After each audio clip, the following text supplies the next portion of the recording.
Luiz Gonzaga, 15ª edição do nosso videocast, podcast, que bom, né? Asa Bumba, Caminho Suave. Aliás, o nosso caminho tem sido bem suave, né, Luiz? Muito suave, muito instrutivo, né? Instrutivo. De vez em quando aparecem umas abumbas tocando, sim, para dar uma, né? Isso, umas brincadeiras. Mas tem que ter, né? Tem que ter. O caminho tem só suave dá sono. Dá, né? Dá mesmo. E hoje nós temos um convidado mais que especial, como todos os demais. O pessoal outro dia me perguntou, mas como é que faz para convidar? Eu falei, gente, nós convidamos. É assim, desse jeito, né? Não tem assim Tem um questionário de 1.284 perguntas para responder, e aí depois vai para avaliação, né? Brincadeira. Então hoje nós temos um convidado que, para mim, foi uma surpresa na secretaria. Tá construindo casa de monte aí, né, Luiz? Deixando o pessoal brigar, etc. Tá resolvendo. É professor universitário. Isso. Secretário de Habitação. Administrador. E representante do Conselho Regional de Administração aqui na região. Quem é ele mesmo? Wagner Casimiro, seja bem-vindo. Eu conheço o Wagner, nós estamos fazendo as contas aqui desde o final dos anos 90, né? Então, eu não quero que ninguém corra aí na calculadora, mas assim, faz bastante tempo. Pois é, mas é isso mesmo. Acho que primeiro agradecer o convite. Imagina. Luiz, Vilaça, uma honra estar aqui com vocês. Obrigado. Né, para essa conversa aqui, para a gente poder bater um papo aí interessante. Mas é isso, Luiz, final dos anos 90 começo dos anos 2000, né? Foi por aí. Foi por aí. Legal, então seja bem-vindo. Nós que agradecemos, né, Luiz, a sua disposição de estar aqui com a gente e contar um pouquinho da tanta coisa que ele está fazendo aí. Alguns assuntos, né? Eu até falei para o Vilaça, eu conheço tanto a trajetória do Wagner que eu nem assim, eu falo assim, nossa, por onde começo e por onde eu termino e por onde eu passo, né? Mas assim, Wagner, algo que eu gosto muito de ouvir você falar quando você fala do seu pai e da sua mãe. Então eu gostaria que você puxasse por aí a conversa. Se não fosse por eles, acho que com certeza não estaria onde eu estou. Minha mãe, Dona Terezinha, né? Dona Terezinha. Atualmente ela é diretora de escola, né? Da escola Maria José Sintra, lá no bairro do Maracanã, uma escola fundamental, escola municipal, né? De ensino fundamental. Minha mãe tem uma trajetória bonita, né? De superação, assim, fantástica, né? A minha mãe, ela não teve oportunidade de estudar, né? Tão cedo, tão jovem. Foi estudar já senhora, com filhos, né? Com 2 filhos.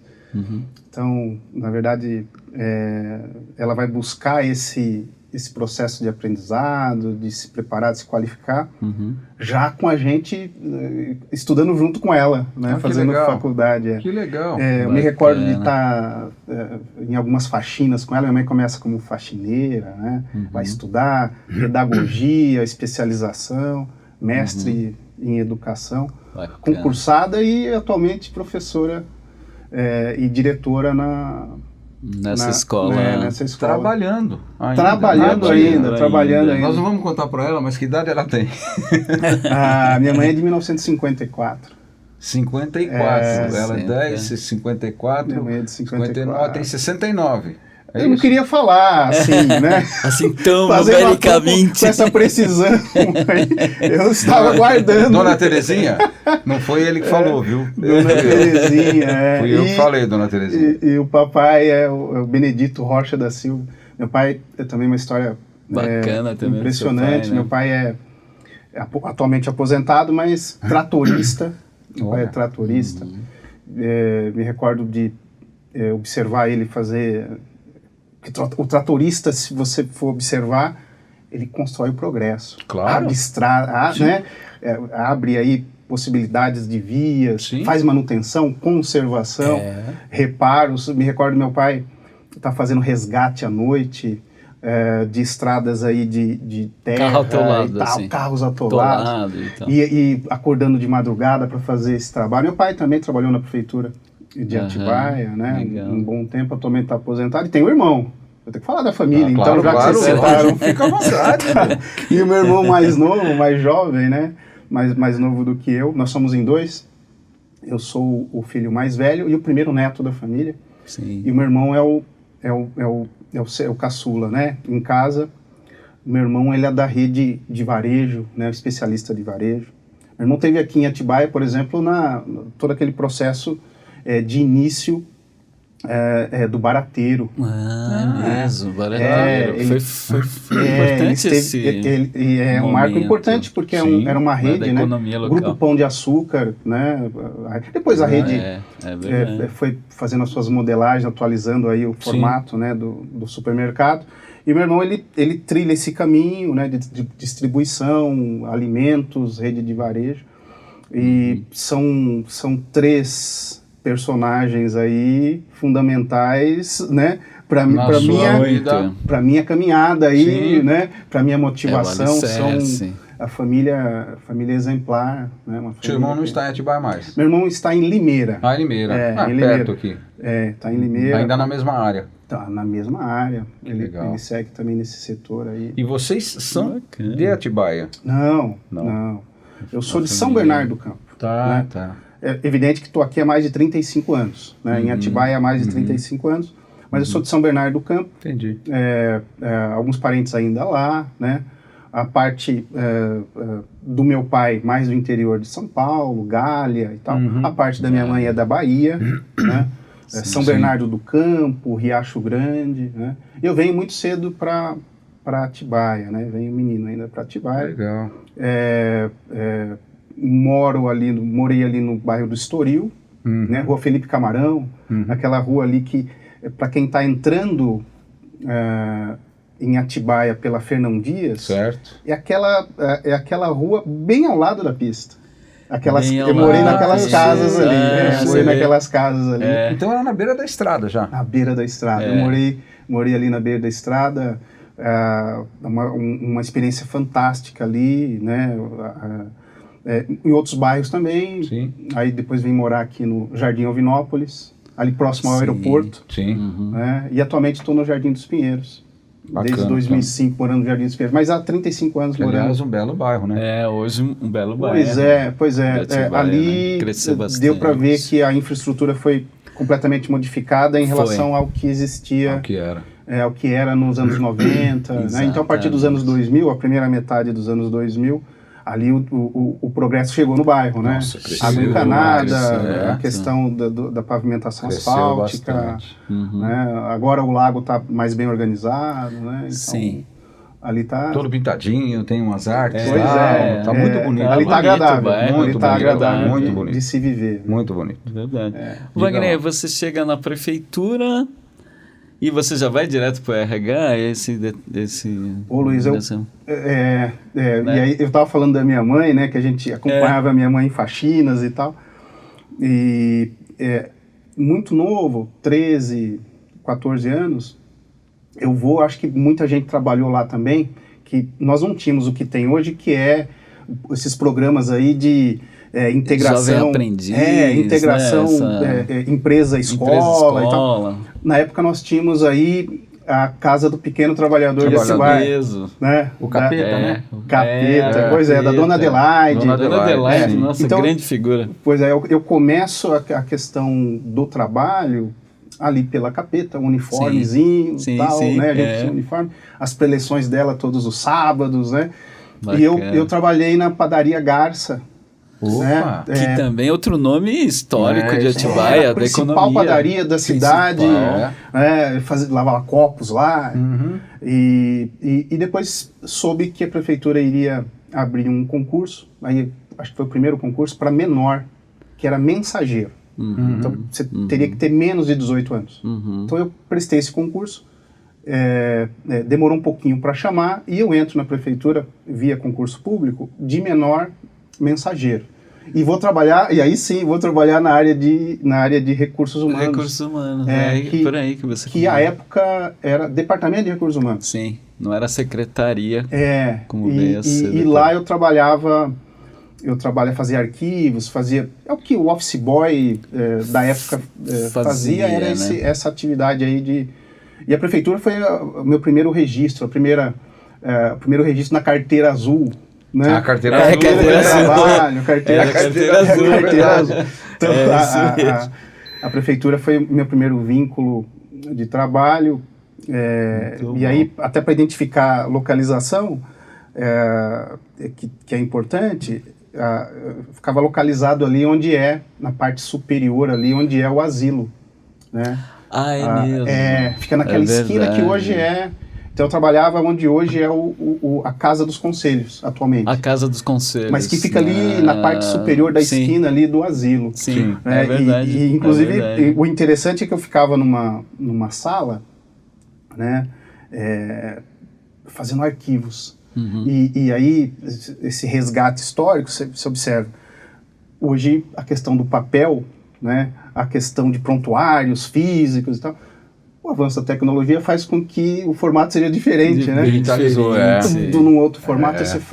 Quando eu por participar de comissões, né, pelo menos uma vez por mês, eu frequento lá a Casa dos Conselhos. E para mim é um resgate importante, porque eu vou lá e visito a sala que eu trabalhava. Nossa, que legal, bacana isso. É muito legal. Depois de 30 anos tá lá naquele ambiente, eu trabalhei aqui. Aí eu até contextualizo para os colegas, falo, eu trabalhei aqui, ficava o dia inteiro, nomes, arquivo, furando, pasta organizando. Era tudo no papel, só né? um parênteses aqui, quem era o prefeito?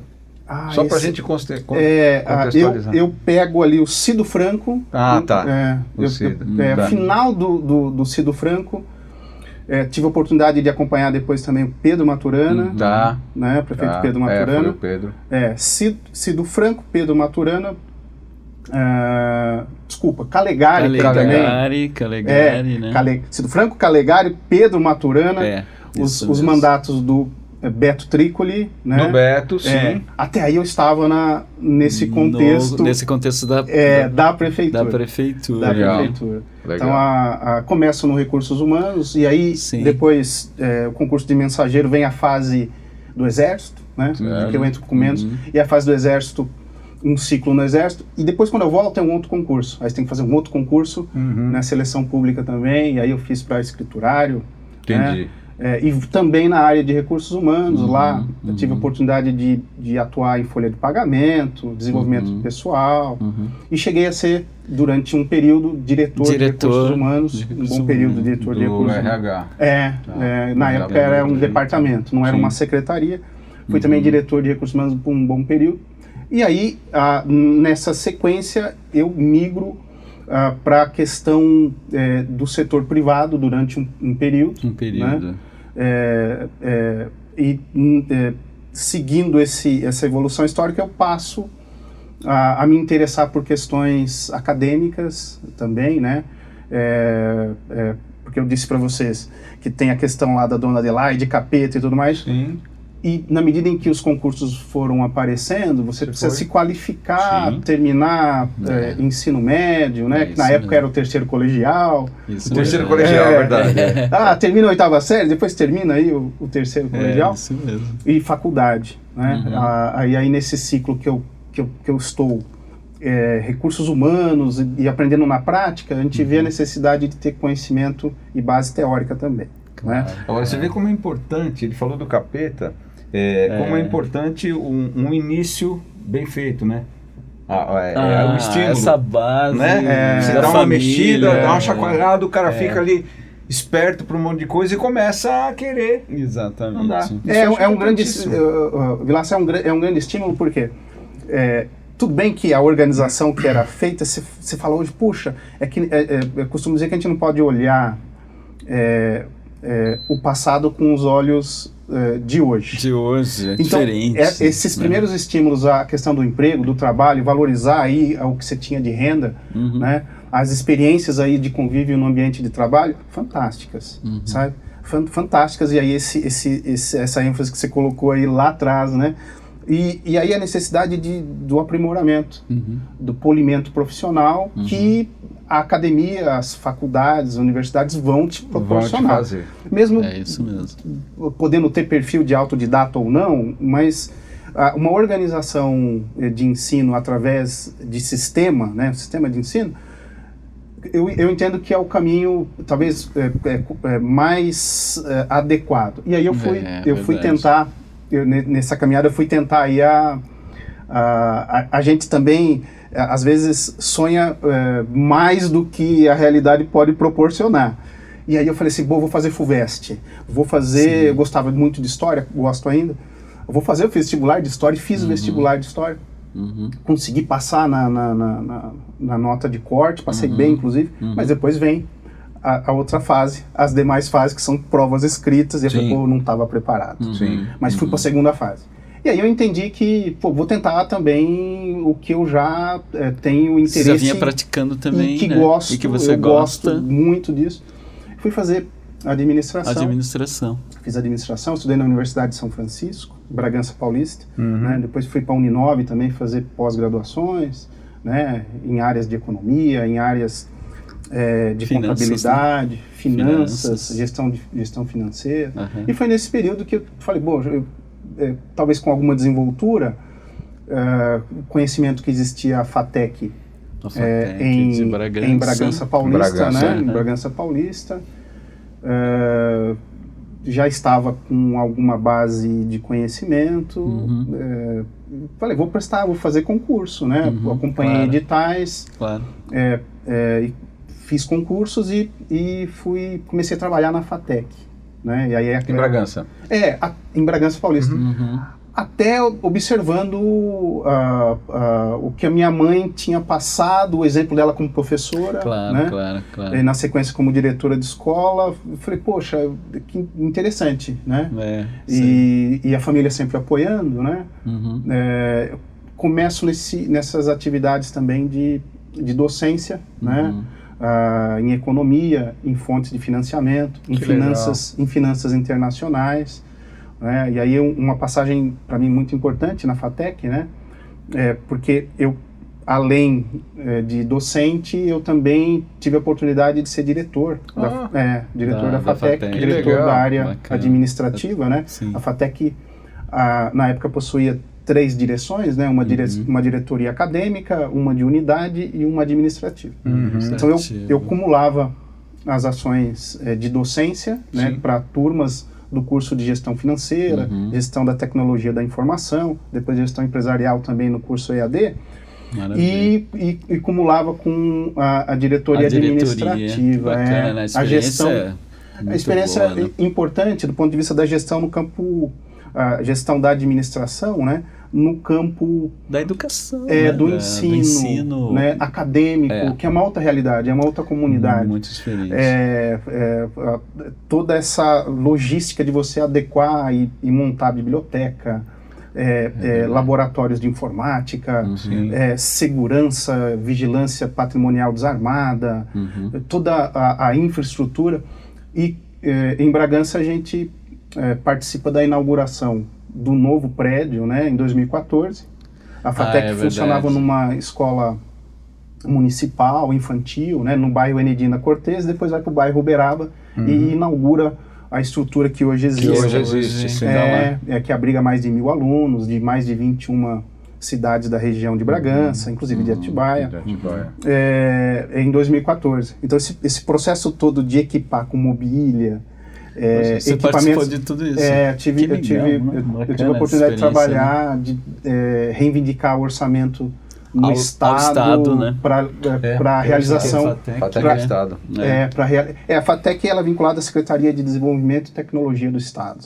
Né? Então é uma autarquia dentro de uma secretaria municipal. Você fala, não está na educação? Não, está em tecnologia. Né? Porque é ensino tecnológico de qualidade destinado à questão do emprego para regiões. Inclusive, Atibaia deve receber a sua unidade né, em breve. Em breve, né? Tá prometida aí a FATEC de Atibaia. Pois o prefeito Emil Ono tem se dedicado bastante nessa Nesse área. projeto, legal, bacana. Eu acho que isso deve Pegando ocorrer. o gancho da educação, que nós tivemos um episódio extremamente lamentável agora, né, com a morte da professora, o aluno.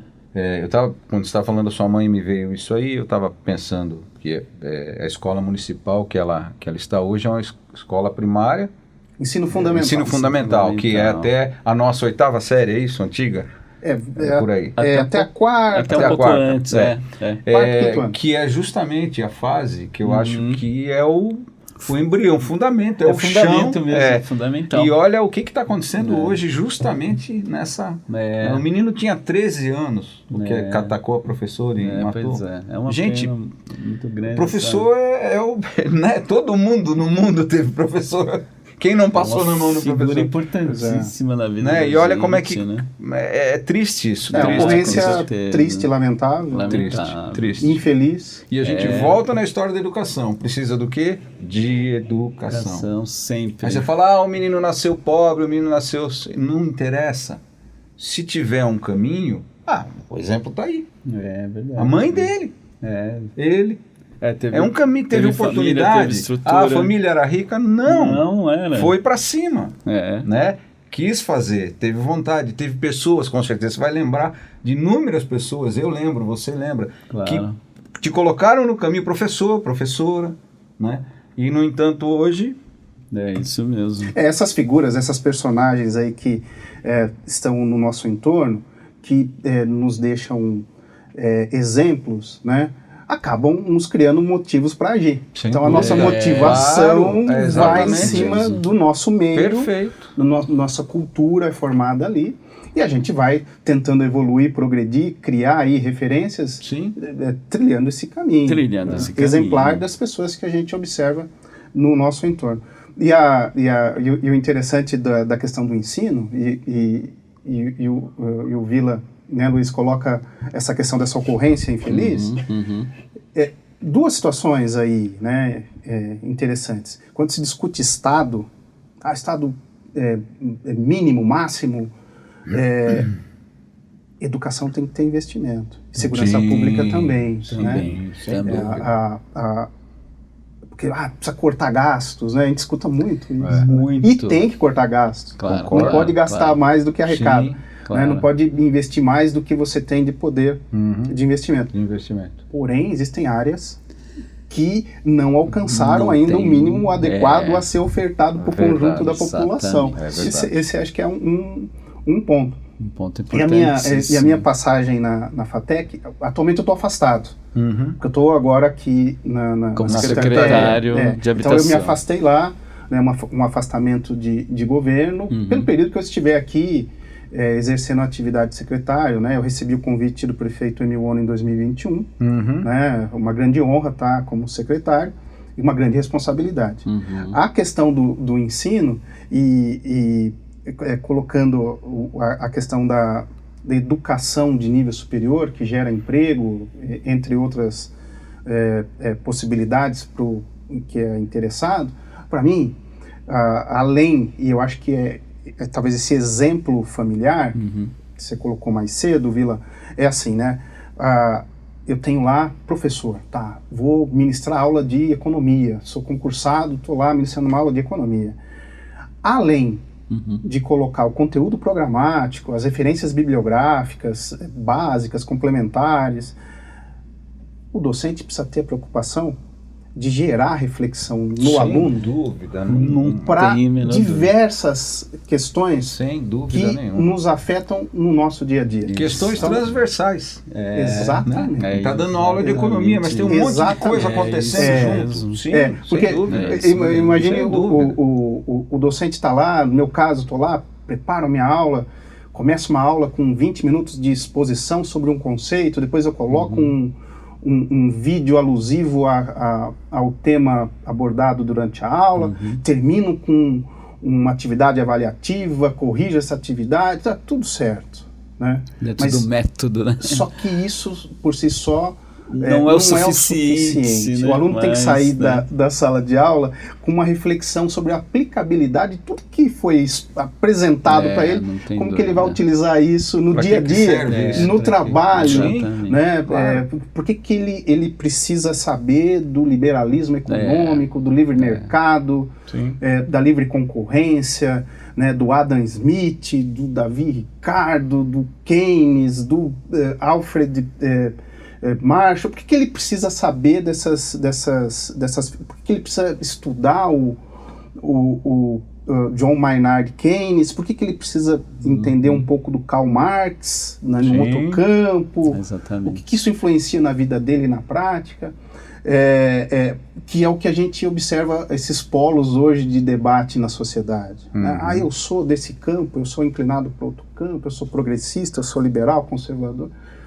E aí o acadêmico fala, será que eles leram, informados sobre a história, a história da economia, a história da política? Eles conhecem aí será que eles sabem? A realidade porque os dois campos principais nessa discussão aí de polos, né, econômicos inclusive, que afetam o funcionamento da sociedade e da política, o exercício da política, eles convergem para a mesma direção. Exatamente. Que é a deficiência do Estado em proporcionar respostas no tempo em que a sociedade as demanda. Precisa, sim. Então, qualquer campo, do campo mais, num olhar mais social, ou de um campo de um olhar mais liberal, eles vão convergir que a dificuldade está no funcionamento do Estado. Ele sendo maior, sendo menor, ou sendo o necessário, do tamanho adequado, a dificuldade reside aí. Lento. Porque eu acho que os teóricos, quando pensaram nas soluções econômicas, eles pensaram no melhor. Sim. As práticas, né, são aplicadas por elementos humanos. Exatamente. Esse é o... Então a nossa natureza talvez não permita que o que está apresentado na base teórica, né, seja aplicada com exatidão. Não existe uma fórmula econômica. Sim. Né? Exatamente. Uma conta, vou aplicar essa fórmula que vai dar esse resultado. São estímulos econômicos, né? Pelos principais agentes econômicos, claro, né? Claro. Conjunto das famílias, o governo que centraliza aí algumas regras para o conjunto da sociedade, os investidores, os capitalistas. São reações, né? É vivo. São reações. É um organismo vivo. Então esses estímulos diários, né, não proporcionam... E que a ideologia não consegue abarcar, né? Por ela mesma, né? De maneira abstrata, né, Wagner? Eu tive um professor que falava que a teoria é morta. E a prática é viva. Então, a teoria é como o Wagner falou, vamos fazer essa conta aqui, funciona, aplica aqui. Tá, só que a hora que você aplica, existe uma reação, que no papel não existia. Né? No papel 2 mais 2 era 4, mas aqui ajustes, já não dá. Aí você começa a querer ajustar. Porém, todos nós temos as nossas inclinações. Sem dúvida. Claro. E preferências. Lógico. Tá certo? E aí, mesmo concordando nesse ponto, exatamente, que a aplicabilidade teórica não vai representar as soluções que o conjunto da sociedade almeja. Tá? Nenhum dos campos. Nenhum deles. Tá? Não, nenhum dos campos. Até porque existem imperfeições na aplicabilidade. É esse o ponto. E aí, eu acho que uma das missões, e a gente, nesse período de afastamento da docência, sente falta, é o convívio com os alunos. Esse convívio é muito a bom, troca, né? da discussão das teses, dos argumentos todos e tal. E aí, a partir de 2021, né, eu recebi o convite do prefeito Emílio, né, para colaborar numa área fantástica, né, uma área de interesse público. Eu tenho para mim, Luiz Vilaça, que para ocupar um posto público, né, o conceito do servidor público, tem que ter um espírito público. Tem que entender o que é o interesse público, né? Para fazer valer o investimento que o cidadão faz com o nosso salário. Tem que valer a pena para o cidadão. Né? E nesse contexto, a busca por bons resultados, né? E aí números são inquestionáveis. Sim. Tem que trazer resultado, tem que trazer número Tem que trazer números. Que expresse uma vantagem, um benefício para o cidadão. E foi nessa perspectiva que nós definimos algumas diretrizes com o prefeito Emil, né? É lógico, talvez a primeira e principal é trabalhar mais para quem mais precisa, Sim. sabe? E quem mais precisa está identificado em alguns setores da sociedade. E a sua secretaria é nevrálgica, né? É dolorida. Nossa, verdade. É uma secretaria complicada, né? Pois é, a habitação, Vilaça, Luiz, a habitação, ela tem um papel importante, inclusive, no ordenamento legal da nação. Né? Garantia e direito à moradia digna está na Constituição. Sim. Tá lá, artigos 6º, 7º, né? Entre outros. Obrigação da União conjunta com os estados e os municípios. Então, uma obrigação conjunta. Mesmo. E aí, nesse campo da obrigação municipal, nós sabemos que os municípios eles têm dificuldade em se organizar do ponto de vista do orçamento para solucionar questões habitacionais de forma prioritária.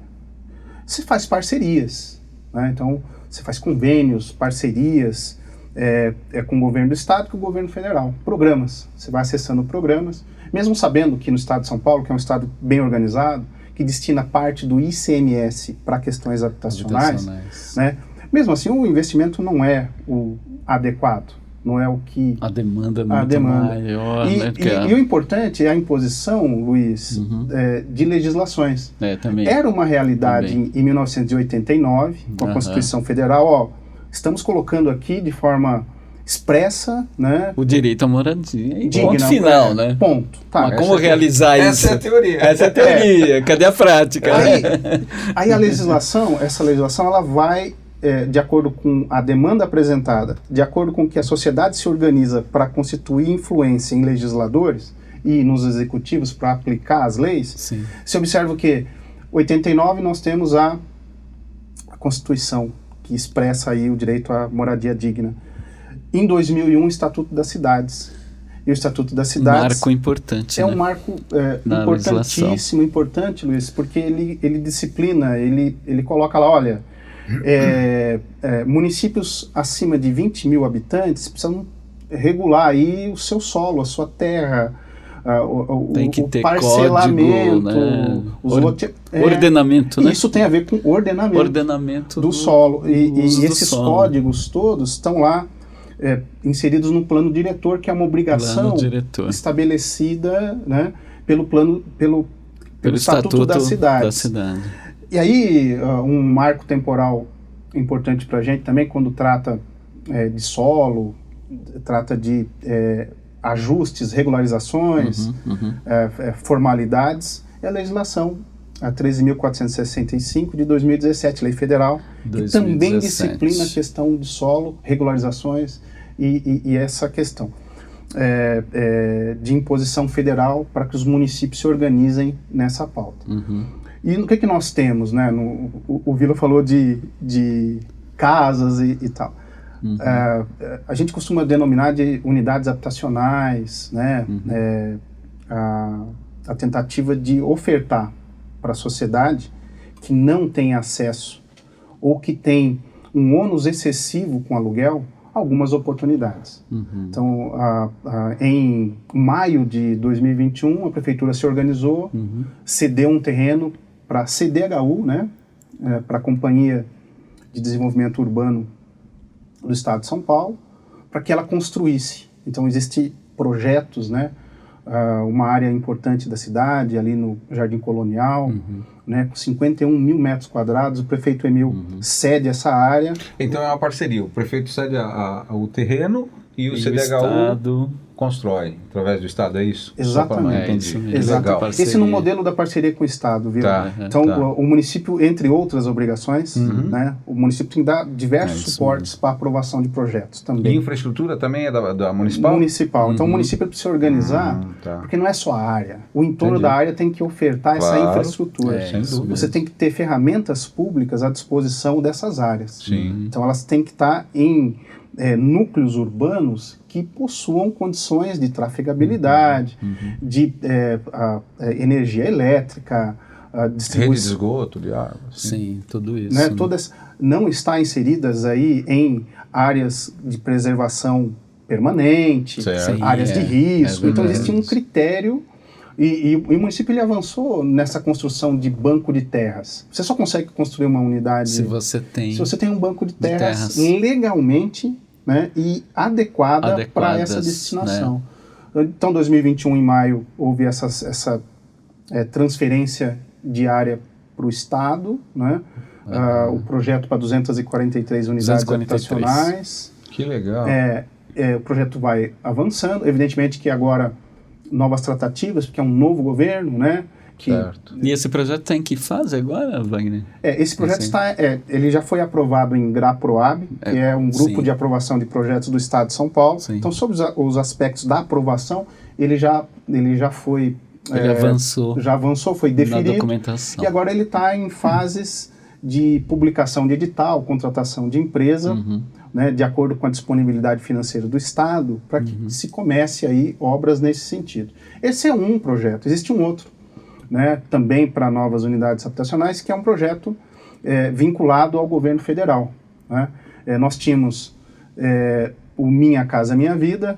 A partir de 2019 ele se transformou em Casa Verde e Amarela, e agora voltou, né, para Minha Casa Minha Vida. Sim. E aí, evidentemente, essas transições todas, houve uma ausência de investimento do governo federal a partir de 2019. Então não houve contratação de nenhuma construção, de nenhum financiamento para a pauta do Casa Verde e Amarela. Não só em Atibaia, né, no Brasil inteiro. Poucas obras ocorreram nas regiões Norte e Nordeste, né? E concluíram algumas que estavam em andamento. Novas, não houve novas contratações com essa finalidade. Existe uma expectativa, né, de que agora... com os novos gestores do governo federal, para que agora essa disponibilidade... Essa pauta seja retomada, né, com uma dinâmica de velocidade maior, porque demanda existe. E aí é Ministério das Cidades? Não, Exatamente. Né? Tá. E aí, o que cabe ao município nesse campo das novas unidades habitacionais? Porque nós sabemos e reconhecemos que existe um déficit habitacional. Sim. Você pode avaliar todas as cidades. Fato. Sim, todas. Né? E o nosso déficit, considerando aí um grupo que se enquadra até R$ 2.400, essa faixa, que seria, por exemplo, uma faixa 1... Faixa salarial. Renda familiar, né? Total da renda familiar, ok, de um núcleo domiciliar. Sim. Entendi. Tá? Então moram duas pessoas, somam os salários. Se, por exemplo, nesse local moram duas pessoas, essa renda é somada pelas duas pessoas que trabalham. Isso, a renda total de um núcleo familiar. Entendi. Se a renda total desse conjunto de moradores, dessa unidade habitacional, tiver por volta de R$ 2.400, esse é o nosso déficit, o principal. Entendi. Que esse é o que onera aí maior a questão da sua renda. Acima da sua renda, ela atinge 30% com locação. Entendi. Então, ônus excessivo com aluguel, ônus excessivo com locação, é isso. Então, imagine R$ 2.400, você ter mais de 30% desse valor comprometido com uma locação. Então, esse é o principal déficit, que aí você separa o déficit também em quantitativo e qualitativo. O quantitativo é a soma de todas as pessoas interessadas em unidades habitacionais. E o qualitativo, eu vou separar ele por faixas. Entendi. Exatamente. Então, separando por uma faixa dessa, né, Atibaia deve ter por volta de 3.500 a 3.700 pessoas que demandam essa faixa 1, que volta a ser prioridade do governo federal. Sim. Né, volta a ser prioridade. Isso é importante. E aí as tratativas, né, com tanto o governo do Estado, que é um novo governo, né, novos gestores, como o governo federal, também com novos gestores, a prefeitura está organizada para demonstrar com habilidade que tem projeto, que tem área, né? Que os projetos são viáveis tecnicamente. Então, sob esse aspecto de interlocução, que é importante o município mostrar, olha, eu tenho uma demanda, avançou, né? Então, o município tem uma demanda, né, que está bem identificada, né? Exatamente. E tem uma documentação, tem áreas, é isso, né, Wagner? Esse é o desafio. Esse é o desafio, de você demonstrar... juntar tudo isso. Né? Demonstrar a questão de viabilidade técnica de acordo com o perfil da demanda do seu morador. Exatamente. Né? E a viabilidade de desenvolver e implementar esse empreendimento habitacional na cidade. Exato. A cidade está pronta, organizada. A área que está disponível, que foi separada, destacada para essa finalidade, ela reúne condições todas de que o investimento seja feito. Certo. Né? Evidentemente que são financiamentos. E aí são outros entes também. Aí a Caixa Econômica Federal, no campo do governo federal, aí a CDHU, com a sua organização financeira orçamentária também, no campo do governo do Estado de São Paulo. O município avançou muito, porque os projetos estão em boa fase que ótimo, de tramitação. Resta ordens de serviço conclusivas. Sim. E aí gestões, tanto técnicas como da natureza política, estão em tratativas, estão avançadas. Os governos, tanto o governo federal como o governo do estado, eles estão nos primeiros 100 dias. Ainda não completaram 100 eles dias. fazem esse contingenciamento das decisões que envolvem recurso financeiro, aguardando um diagnóstico desses primeiros 100 dias. Sim, então, é verdade. E agora, a partir desse final do primeiro semestre, as ações mais efetivas devem ocorrer. Um ritmo de velocidade maior. Até porque quando chega nessa parte de ordem de serviço que ele falou, é a parte de licitação, isso mudou inclusive agora, né? A lei também, a lei de licitações está mudando. Então, quando tem uma chega nessa novidade fase, aí, Vilas, tem uma novidade. O quê? Você falou da mudança da lei... Da lei lá... 8666 de 93, a nova, colocou um marco temporal a partir de amanhã. Mas mudou. Mudou, ela deu Mudou. Agora, uma tolerância aí, mais um ano. Mais um ano. Para implantação.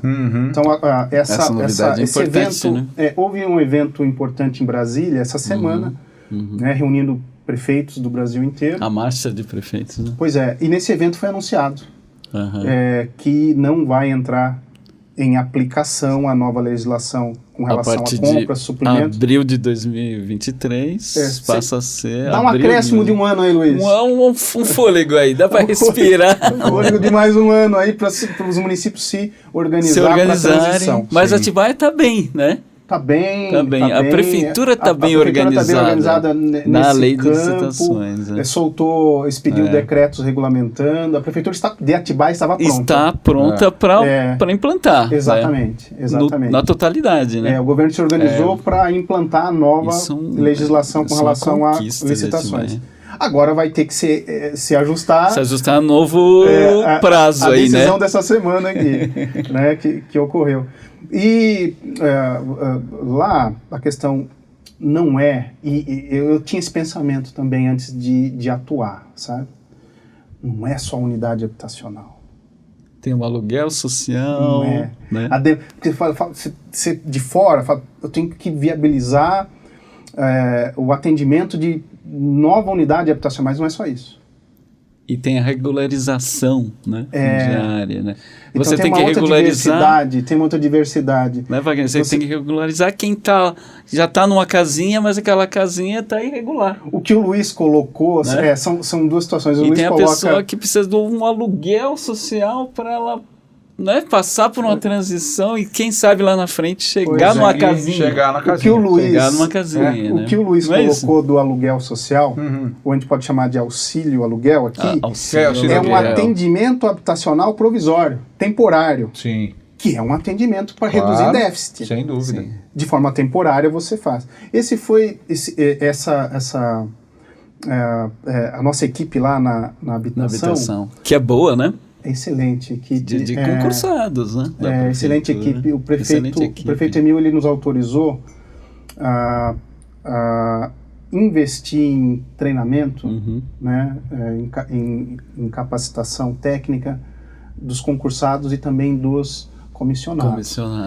E essa confiança que nos foi dada para montar uma equipe técnica, os comissionados que vieram com perfil técnico, né?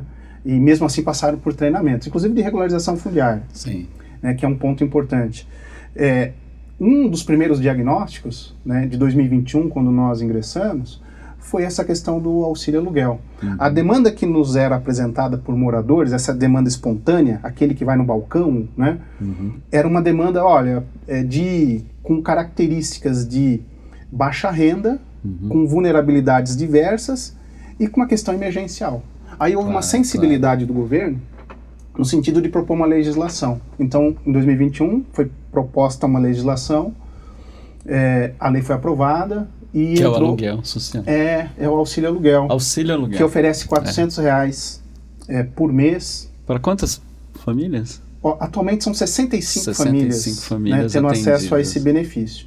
E são famílias que estão dentro de uma característica, né, Luiz? Então são famílias monoparentais, com crianças de 0 a 5 anos, portadores de necessidades, doenças graves ou crônicas. Idosos, né? Idosos com vulnerabilidade socioeconômica, mulheres atendidas pela legislação por medidas protetivas, né, pela Lei Maria da Penha. Vítimas de violência. Crianças e jovens atendidos também por programas municipais, né, de acolhimento a essa pauta da criança. Tudo isso é muito importante. Então, o auxílio aluguel ele vem para dar uma resposta para essa demanda.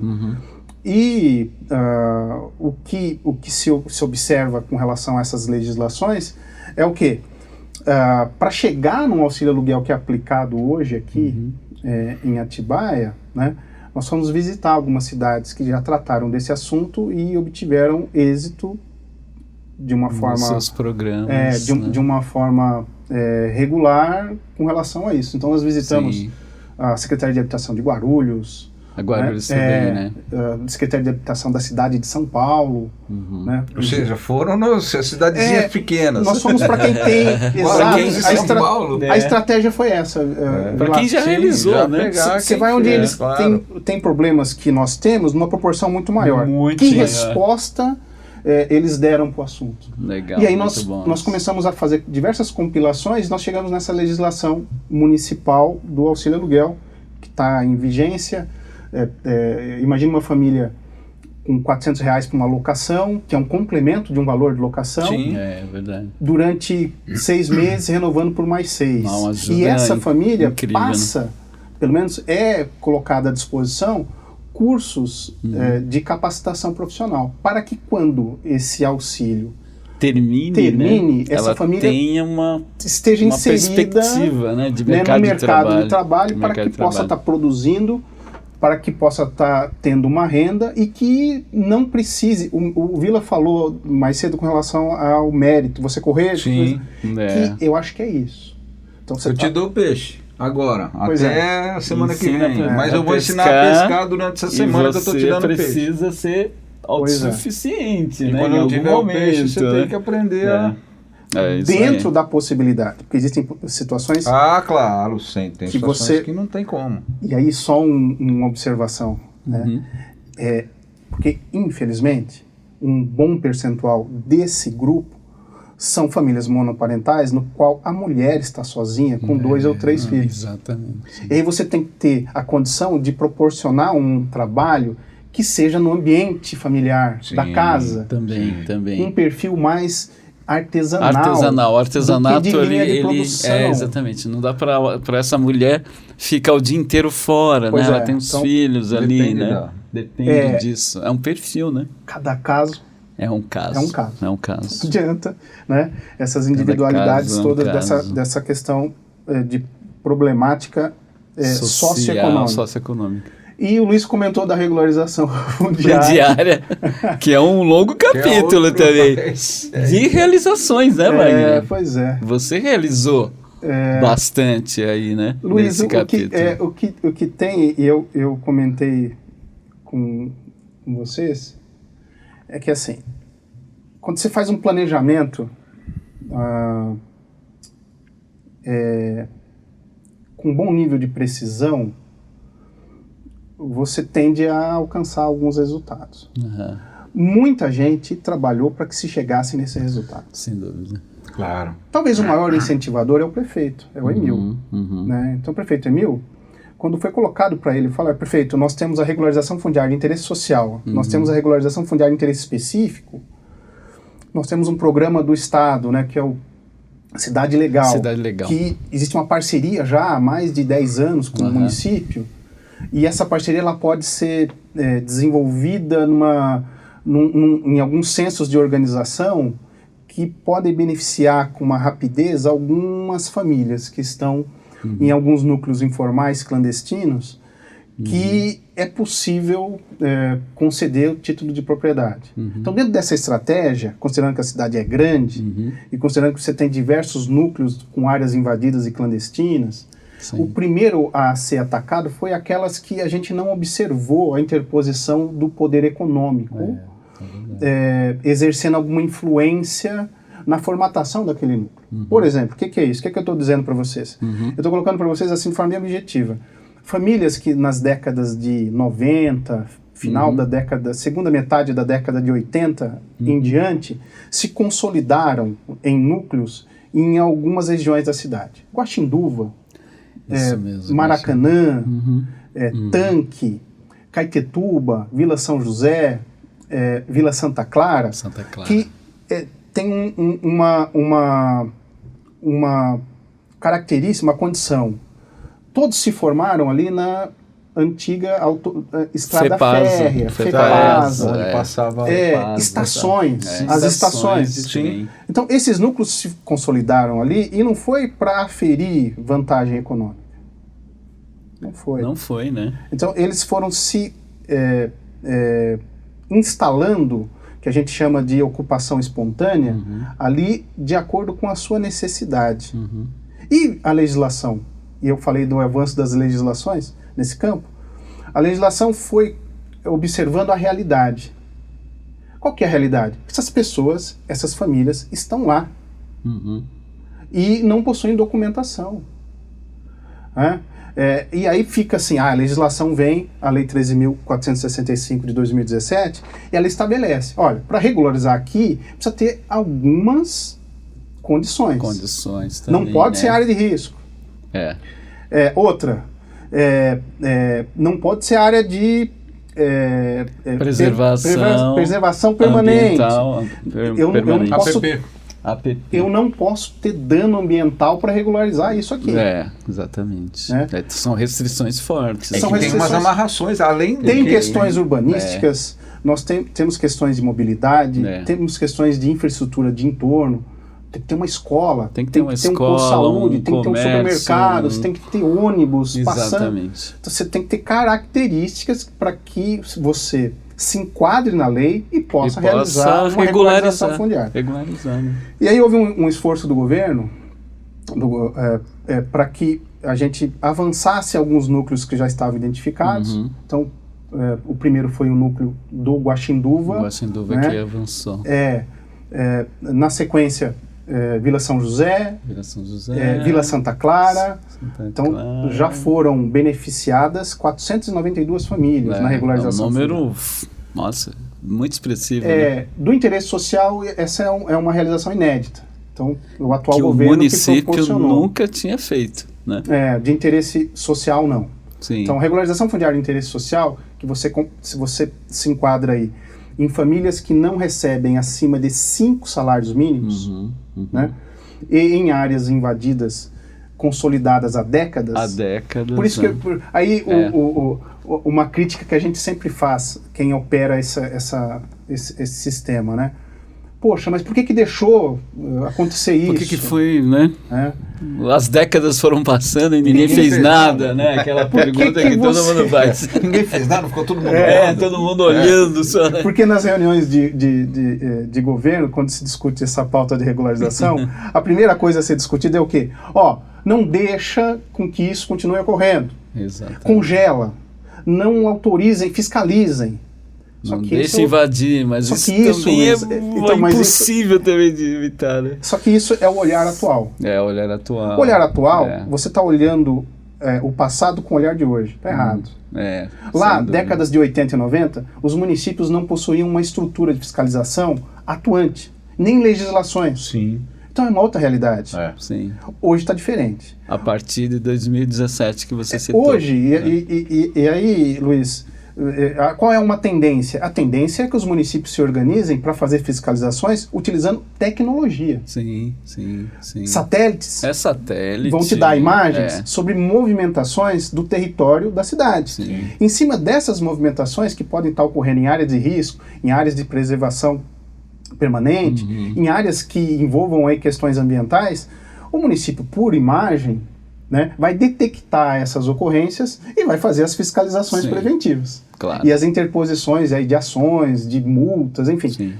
É uma tendência. O que não tinha nessa época. Também não tinha nada disso. Os problemas do passado... Tinha que estar lá em loco. Os problemas do passado nós não podemos cobrar soluções com o olhar de hoje. Sim. Né? O mundo está globalizado, mudou muita coisa. O avanço da tecnologia, entre outros modais aí de fiscalização, de acompanhamento, nos dão outras referências e possibilidades.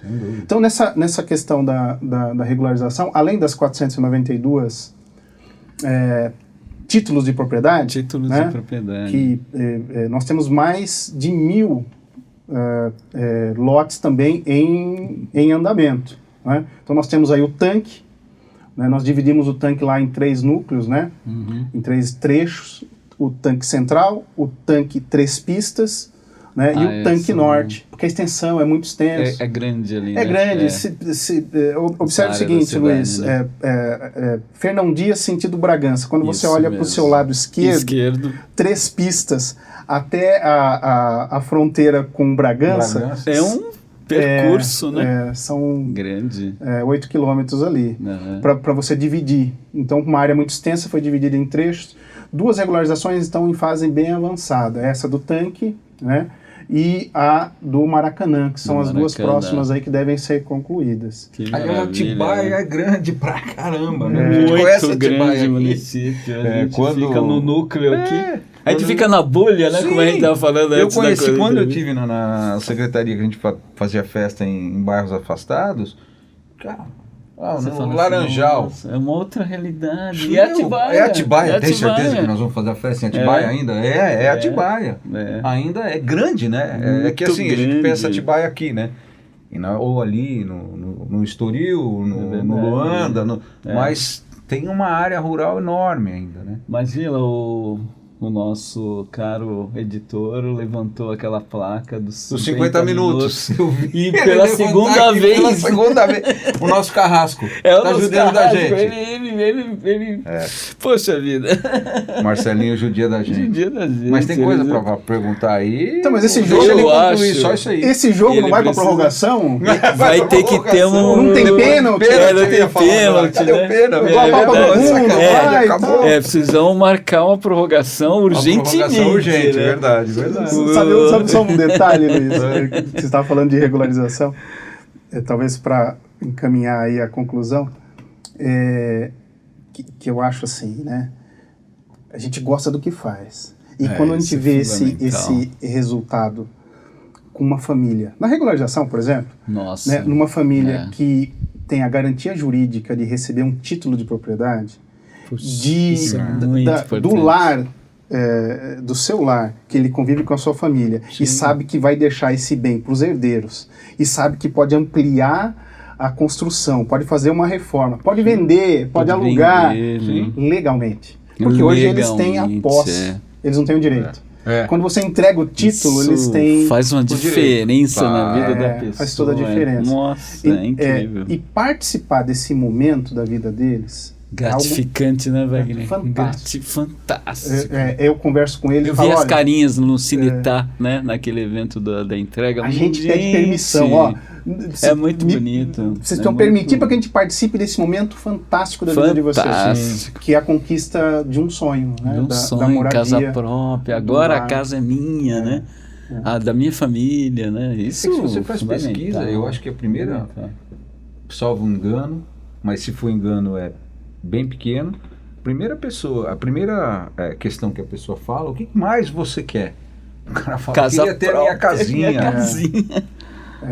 A realização desse sonho, Vilaça, da família, do lar, do direito, da propriedade mesmo, é o que faz da nossa equipe acordar mais cedo, visitar regiões da cidade que possuem necessidades, e a gente vai conhecer a realidade de vida dessas pessoas para voltar para a secretaria e tentar diminuir a burocracia e tentar fazer apressamento e aceleração dentro do que a lei permite para contemplar esse segmento da sociedade. Maravilhoso. Esse trabalho porque é complicado incrível. mesmo, né? A gente estava falando aí, às vezes, mesmo tendo vontade de fazer, você tem uma amarração de lei. Você tem uma amarração. Você vai fazer uma licitação. É. Cara, como é complicado, né?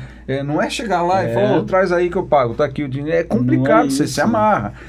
E às vezes não é falta de vontade, até com o tem apoio um movimento. Com o apoio do cartório também, né, Wagner, que ajuda muito nessa tem tramitação imóveis, dos títulos. Esse detalhe ele é importante, Luiz, porque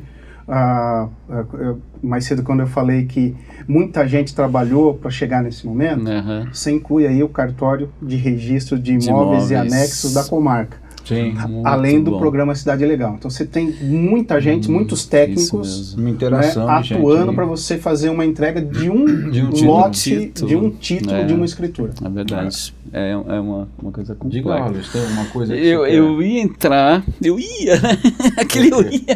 falar de política, mas a gente deixa para a próxima entrevista, né? Puxa, porque... mas é esse aí... mas era para isso que o Wagner foi convidado. Mas não era para isso, a gente ia falar do poder. Nós podemos entrar na política? Podemos entrar? Ou patriotas... Né? Embora somos patrioticamente, podemos exatamente. Puxa, essa é nem uma podemos pauta... usar o nosso trocadilho. Vamos pedir uma hora extra de 15 minutos. Se o Marcelinho deixar. Marcelinho, 15 minutos. Pode deixar. Tem fita aí para gravar mais 15 minutos? Aquela fita Marcelinho disse que tem. Ele tá esticando a fita do gravador lá para porque eu sei que o Wagner foi do PV, foi do PSL, aí eu vou me perder nas siglas, foi do PSC e hoje ele está no Podemos. Podemos falar sobre isso? Podemos contar essa história? Pois é, Luiz, eu tenho participação em poucos partidos. Em poucos partidos até, né? Tem gente que já virou aí a roda várias vezes, né? A política partidária, né? Vamos colocar adequadamente. Porque existe diversas políticas, né? Sim. A política partidária dentro desse contexto mesmo aí que o Luiz colocou. Aprendi muito no Partido Verde, né? Fundamental na base da minha militância, participação, interesse por assuntos. E eu aprendi também em casa que, assim, a questão política, que infelizmente é associada a maus feitos. Infelizmente, né? A práticas ruins, de uma questão de desvios, de distorções. Se olhar especificamente nesse senso comum, você não participa. Não, você some da política, isso, né? Não pode ser isso. Não pode. A participação e o interesse da política partidária é porque é ali que se discute os rumos da cidade, os rumos do Estado, os rumos do país. Né? Por isso o meu interesse. Sim. Né? Sim. E se ausentar desse debate, você permite que outros que talvez não tenham as mesmas intenções né? participem. No seu lugar. E o modelo não muda. Por isso eu sou entusiasta que as pessoas participem do debate, participem de grupos de discussão, participem de discussões temáticas de partidos políticos. Né? Eu estive no PV durante um bom período, na sequência fui construir um novo projeto, fui convidado a construir um novo projeto no PSL, e aí uma contradição estatutária e tal, porque social e liberal, PSL, Partido Social e Liberal. Você fala, pô, mas se como é que você vai ser... Como é que pode ser liberal? e a família Tuma, né, que era um dos protagonistas da fundação desse partido, eu falei, pô, mas... E eu achei fantástico você conseguir colocar em equilíbrio a pauta social e a pauta liberal. Dois opostos que talvez não se conversassem, né? E ali foi fantástico. Eu fiquei no PSL até 2018, houve uma transição no PSL em 2018, e aí eu recebi um convite para colaborar no PSC, Partido Social Cristão. Né, ajudamos lá também. E agora, final do ano passado, o PSC ele passa... ele faz um trabalho em conjunto passa a ser incorporado pelo Podemos, né? Então agora pequenos ajustes aí com relação a TSE para efetivar isso, mas é a mesma pauta.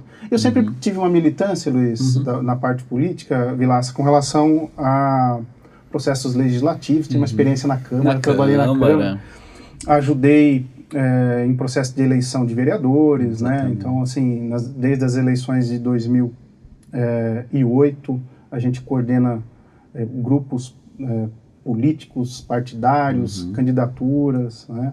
Visando aí representação no poder legislativo e também no poder executivo. Sim, legal. Isso aí. Legal. E bacana. Eu tinha anotado aqui, Wagner, uma frase para definir você. Eu quero ver se você concorda. Ai, Jesus. Tipo você se define como um homem de esquerda que tolera a direita pela via do pragmatismo. É isso ou não? É uma provocação para você.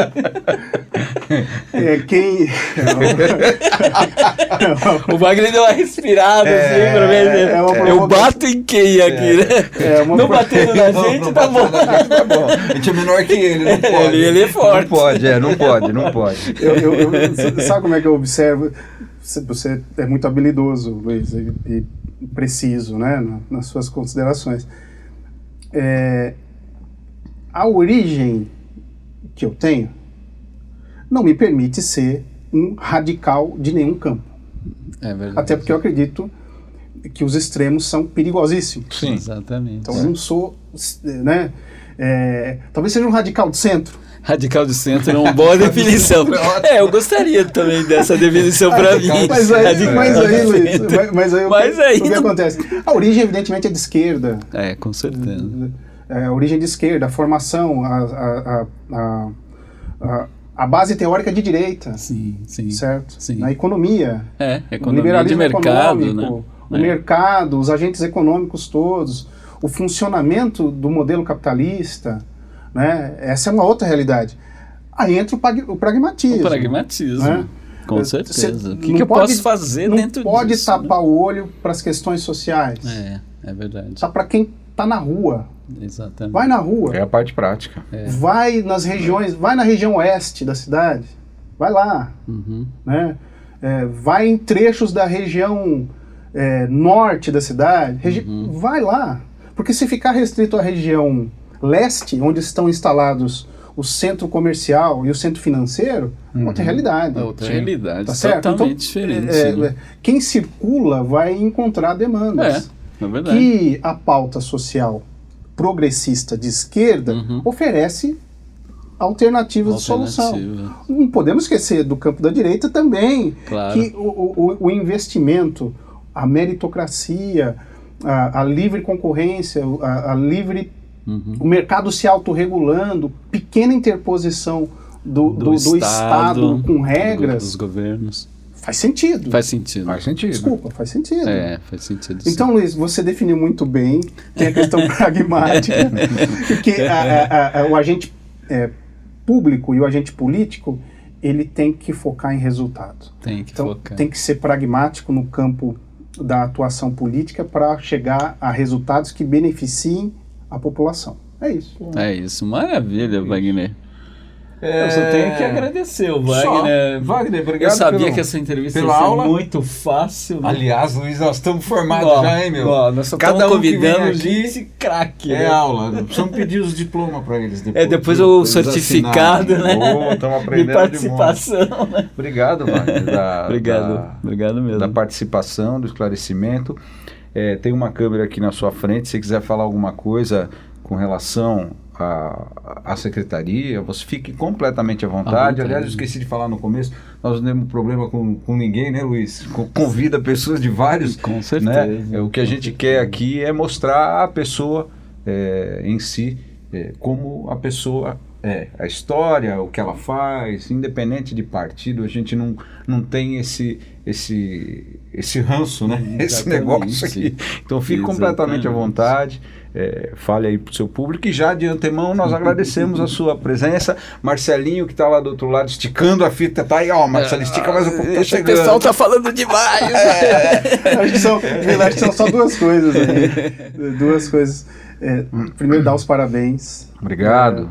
Para vocês. A estrutura, né, o formato. Atibaia precisa dessa disponibilidade de vocês. Eu vejo com um olhar assim, isso aqui é muito rico. Essas conversas, essa forma com que vocês estão disponibilizando isso na rede, né? Porque dá a oportunidade de a gente conhecer particularidades de personalidades da cidade. Essa é a intenção, exatamente isso. É uma cidadania, vocês estão provocando aí reflexões importantíssimas.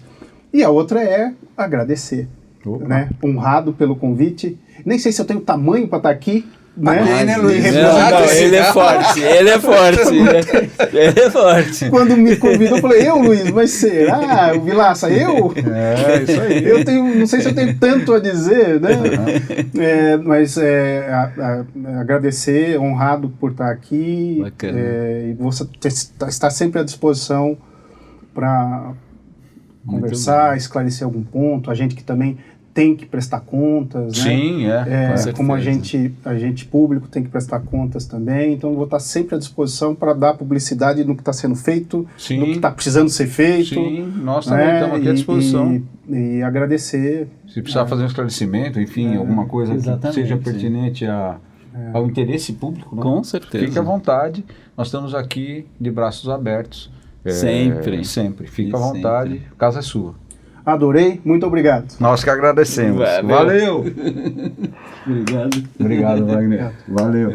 Obrigado. Valeu, gente. Até a próxima. Aí em cima tem o card com os vários vídeos que já rolaram. Vai lá que tem mais coisa. Falou? Tchau.